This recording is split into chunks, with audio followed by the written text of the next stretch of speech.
একজন প্রশ্ন করেছেন, আমাদের এলাকায় কবরে মাটি দেওয়ার সময় 3 বার উভয় হাতের তালু ভরে মাটি দেয়, আসলে কবরে মাটি দেওয়ার নিয়ম কি?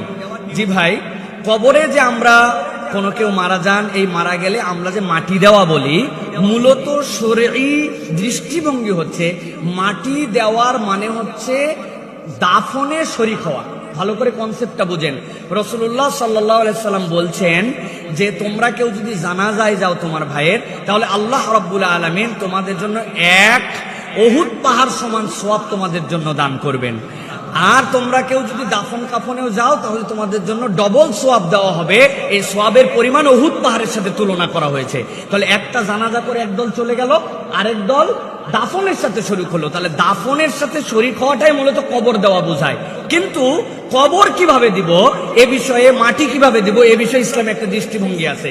কবর দেওয়ার ক্ষেত্রে একটু আনুষঙ্গিক বলে রাখি, আমরা কবর দেওয়ার সময় মাইয়েতের মুখটা কেবলমাত্র কেবলামুখী করার জন্য পেরেশান হয়ে যায়।